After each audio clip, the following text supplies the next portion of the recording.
So this is Tel es-Sultan at Jericho. This is one of the most important ancient sites on the planet. It goes back to beyond the Pre Pottery Neolithic era, all the way up to the Bronze Age, the Romans, Byzantines and beyond. There's lots of interesting features like the tower, the walls, there's astronomical alignments here and cyclopean construction. So let's get in and have a look around.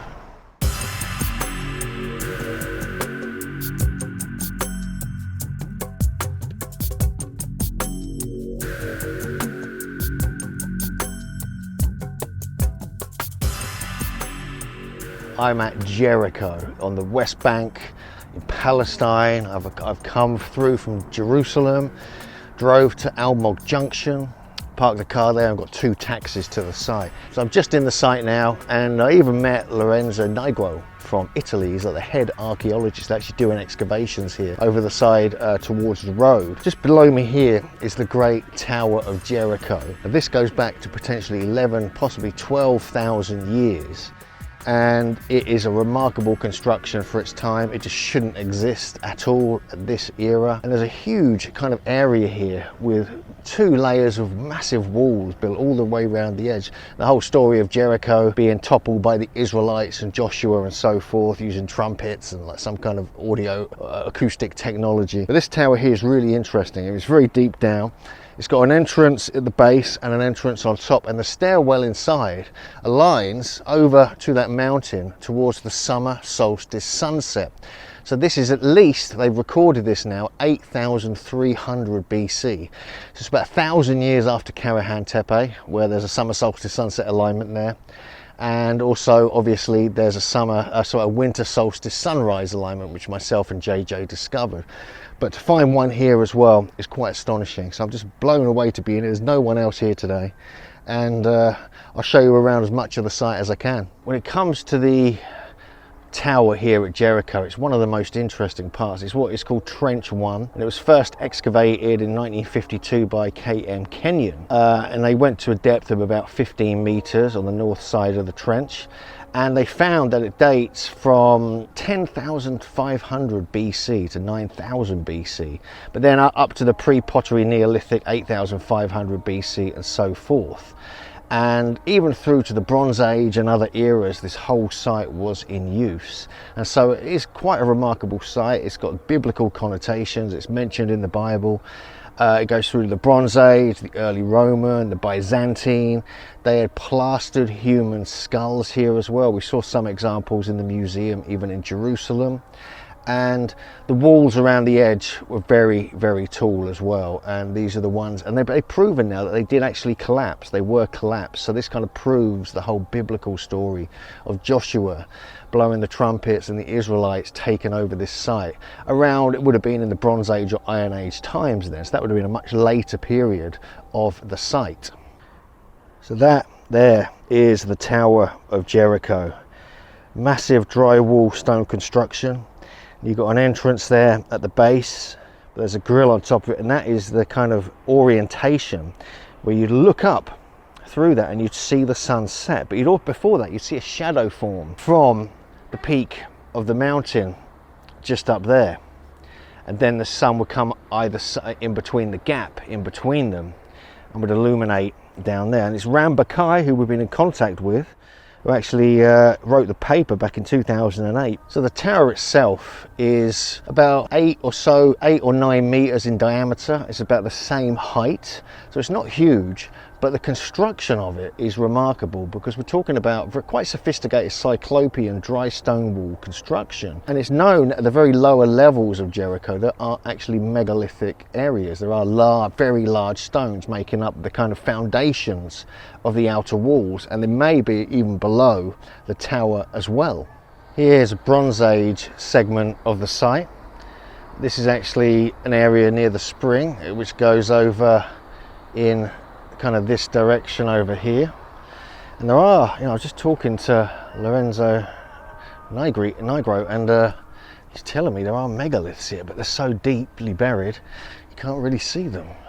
There were 9 levels of occupation here at Jericho, going all the way back to the proto-Neolithic period, like before the Pre Pottery Neolithic, all the way up into the Roman and Byzantine times.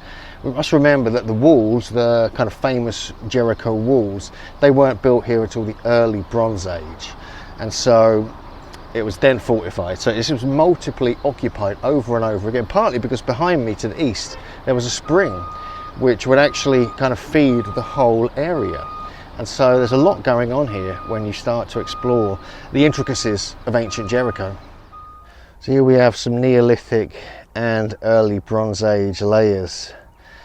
You can actually see there's actually a whole layer in here. It's really hard to see it, but it's actually burnt, a whole burnt layer, which is being found all over the site. And biblical scholars have suggested, like when the kind of walls came tumbling down with Joshua and the Israelites and so forth, they actually set fire to the whole city, and there is a dark layer. And that suggests, so this is like kind of been proven that the whole Bible story, or at least something similar, certainly happened here at Jericho. So Site M, which is the area behind me here where we saw the different layers, was opened up, but again by Kathleen Kenyon. This is over on the western side of the site, and they found early Bronze Age from 3000 BC, but they found Proto-Neolithic from 10,000 BC onwards. And so this is very, very interesting. They found these really interesting pre-pottery Neolithic mud bricks that almost had like designs on them. And these were burials also were found beneath the floor where these mud bricks were. And the wall incorporated enormous orthostat slabs, which they think may have been taken from the town wall which surrounded the whole site, because they know that the foundation stones there were kind of megalithic size. And they found various other elements here as well, and even this burnt layer, which had this whole suggestion that not only were the walls knocked over, but the whole site was burnt according to the whole biblical story. They also found some human skulls which were grouped and buried together beneath the houses, testifying to some kind of ancestor cultic practice. And these were found in the pre-pottery Neolithic B layer, which is 7,500 to 6,000 BC. So that is really interesting in its own right. And it just shows you that although most of the site after that era was all mud brick, this is why we have this kind of messy, kind of almost like a huge mud lump in the landscape. This is why it looks like this, because most of this is like just decayed mud brick.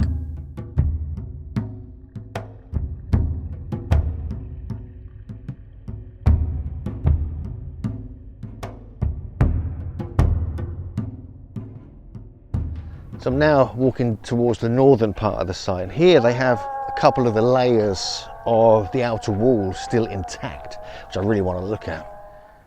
So these kind of layers here, these are obviously later layers, probably from the Bronze Age, the sign says. Yeah, it just looks like it's like you're in a desert or something, doesn't it? That's the kind of thing about, the unusual thing about Jericho. There's not that much to see, to be honest with you. I mean, we've got a few giant blocks just sitting around there. You can see some elements of construction, and the archaeologists over on the eastern side are actually finding what looks like another tower, but I couldn't really get any photos of that just yet because they were kind of working away and it's not been published or anything. And you've got this whole section here in the northern end of the site. I mean, it just looks like it's a channel kind of entrance, one of the entrance ways into the site there. Let's just keep looking around. I want to see these walls, you know, they're the famous walls of Jericho. We'll go back to the tower and talk more about that in a moment. So look, you can see a wall there, which we just walked above. Look, could be one of the inner walls there. There's an outer wall as well. This is the whole exactly north. That's where I'm standing, looking south now. And it just looks like, I mean, if you come here, it just looks like it's natural. This is what, for a long time, they thought it was just a natural kind of knoll as part of the mountains that form the background. Over there, towards that direction, we've got the Dead Sea, Qumran, just a few miles away. This would be the inner wall, certainly. And then there's little segments here, you can see like rocks sticking out, the kind of mud really. But yeah, that is actually one section there. Now it's quite far inside the site, so I'm not sure if that's the actual wall or the outer part of the site, because it was a very big site. There's some kind of grinding pot still in situ there. Look, you can see that. It's interesting. But yeah, I was warned there was not much to see here. There's a lot to see, it's just all covered up. You can see again looking towards the north.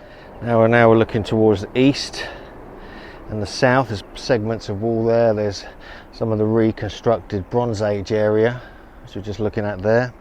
There you go, you can see the tower from the north looking south. You can see it's pretty damn big actually. You see a little bird up there.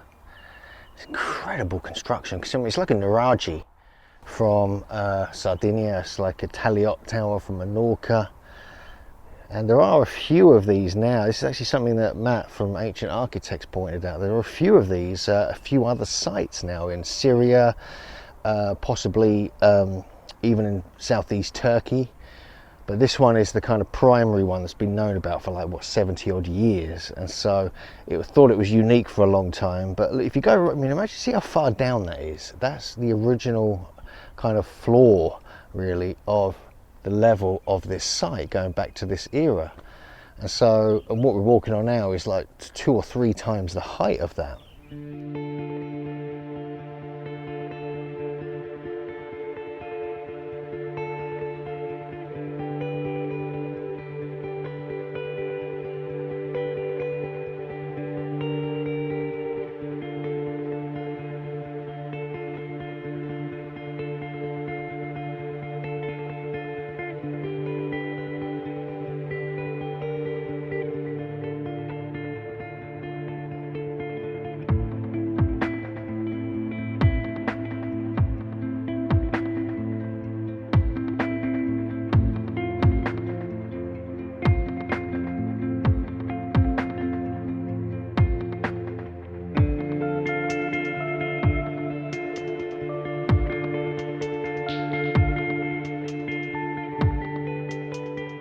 So that is the Tower of Jericho. Amazing how far down that is, isn't it? Now, I managed to have a little walk down there, got permission, no problem. The archaeologist said it was okay. Couldn't go inside it, it's all locked up. But yeah, fascinating, huh?